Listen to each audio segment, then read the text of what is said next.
Kalau mahasiswa tidak membaca sesuatu kemudian dia bicara, menurut saya bisa pahami. Tapi yang perlu juga kita ingatkan adalah jangan sampai kekuasaan itu tidak membaca sesuatu yang kemudian dia tanda tangani. Itu yang berbahaya, Pak Garni.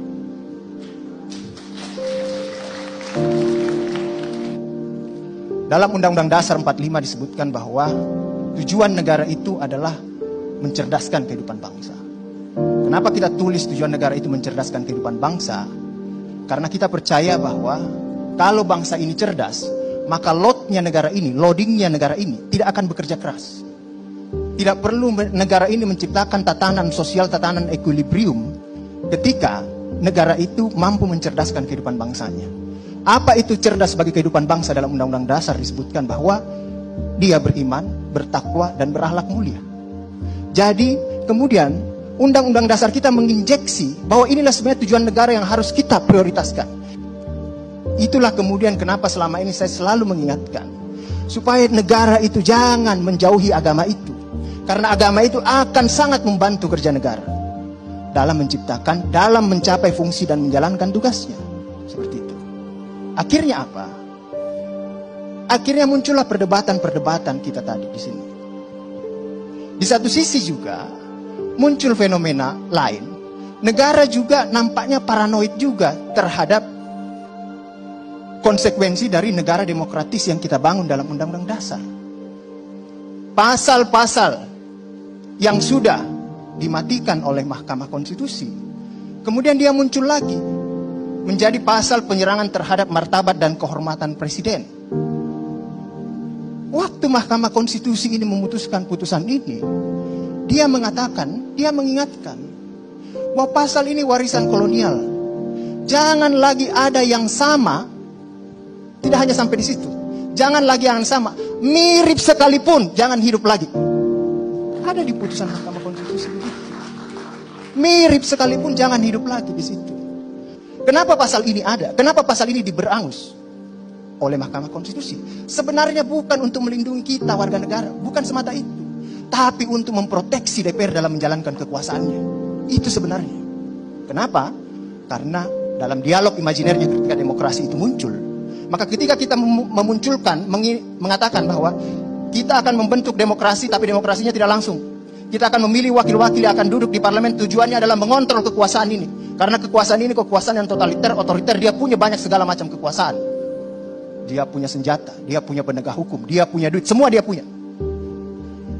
Karena kita memproteksi DPR. Kenapa kita memproteksi DPR? Karena insaniahnya ketika kita memilih wakil rakyat kita di pemilu, maka kita tidak mau lagi mengkritik pemerintah, Pak Garni. Kita mau hidup dengan kehidupan pribadi kita masing-masing daripada mengurus pemerintah. Kita sudah kirim wakil kita pemerintah. Pemerintah, kita percayakan semuanya sama pemerintah kepada DPR untuk mengontrol pemerintah ini karena dia punya sejarah kekuasaan di dunia yang bisa otoriter dan menyalahgunakan kekuasaannya. Kita titiplah itu. Tapi kenyataannya demokrasi tidak seindah yang kita bangun. Parlemen ini yang diharapkan hadir guna mengontrol kekuasaan, berselingkuh dia sama kekuasaan itu. Lalu kemudian rakyat mengatakan, di mana siapa yang menyuarakan suara kami? Parlemennya pun merapat sama kekuasaan. Ketika di negara kita satu-satunya sumber utama parlemen adalah partai politik, yang kita sudah berikan kursi kepada partai politik duduk di parlemen sana. Tapi ternyata partai politik pun masih menginginkan kursi di kabinet pemerintahan. Dalam kondisi seperti ini, maka kemudian kita putus asa. Kita sudah kasih kekebalan. Wah, ini sekarang kita kritik pemerintah berbahaya. Mulailah muncul kekuasaan baru lagi. Ada kekuasaan informal yang muncul. Kekuasaan pers. Orang sebut ini kekuasaan keempat, Pak Garni. Inilah yang kemudian menjembatani kita nih, mengontrol kekuasaan itu. Inilah yang kemudian kita perhadap-hadapkan dia dengan kekuasaan itu, membantu umat manusia guna mengontrol kekuasaan yang tadinya kita sudah mulai kehilangan asa kepada parlemen. Muncullah kekuasaan pers di sini. Dalam perjalanannya lagi, ternyata tidak seindah yang kita bayangkan juga. Pers pun sudah mulai kita curigai. Jangan-jangan ini ikutan berselingkuh juga, ada cinta segitiga antara parlemen, presiden, dan pers. Muncullah ini semua.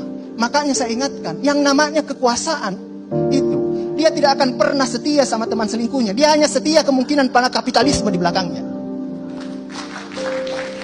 Makanya wajar ketika isu penghinaan presiden ini, semua menggeliat, termasuk pers pun menggeliat.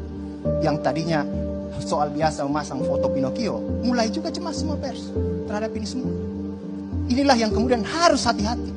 Karena kekuasaan itu, yang paling sulit kita pisahkan adalah dia bisa berpisah sama parlemen, bisa berpisah sama pers, tapi sulit kita pisahkan dengan cinta sejatinya yang namanya kapitalisme. Itu yang berbahaya. Teringat dalam sebuah hadis riwayat Muslim dari Auf ibnu Malik. Auf ibnu Malik ini pernah mendengar Rasulullah berkata bahwa sebaik-baiknya pemimpin adalah pemimpin yang kalian cintai dan pemimpin itu mencintai kalian juga.